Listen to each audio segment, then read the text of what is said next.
Rakhi sir ಎಲ್ಲೇ ಕಾಣಿಸ್ತಾ ಇಲ್ಲ? ನನಗೂ ಗೊತ್ತಿಲ್ಲ ಕಣೆ. ನಾನ್ ಬೆಳಗ್ಗೆ ಏಳೋಕ್ಕಿಂತ ಮುಂಚೆನೆ ಎದ್ದು ಹೋಗ್ಬಿಟ್ಟಿದ್ದಾರೆ. ಫೋನ್ ಮಾಡಿದ್ರೆ ರಿಸೀವ್ ಮಾಡ್ತಾ ಇಲ್ಲ. ಅವ್ರು ಯಾವತ್ತೂ ಈ ತರ ಮಾಡಿಲ್ಲ. ಅದ್ ಎಲ್ ಹೋದ್ರು ಏನೋ. ನಾನು ಅದನ್ನೇ ಯೋಚನೆ ಮಾಡ್ತಾ ಇದ್ದೀನಿ. ಈಗಂತೂ ಪ್ರತಿಯೊಂದಕ್ಕೂ ಹೆದರೋ ತರ ಆಗ್ಬಿಟ್ಟಿದೆ.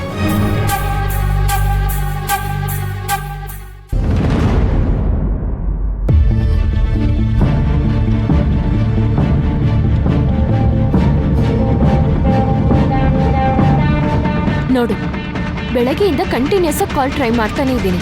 ಫೋನ್ ರಿಂಗ್ ಆಗುತ್ತೆ, ಆದ್ರೆ ಕಾಲೇ ಪಿಕ್ ಮಾಡ್ತಾ ಇಲ್ಲ. ಎಲ್ ಹೋಗಿದ್ದಾರೆ ಅಂತಾನೆ ಗೊತ್ತಾಗ್ತಾ ಇಲ್ಲ. ದುಡ್ಡೇನೋ ಅರೇಂಜ್ ಆಯ್ತು, ಆದ್ರೆ ಮನ್ಸಿಗೆ ನೆಮ್ಮದಿನೇ ಇಲ್ಲ ಕಣೆ.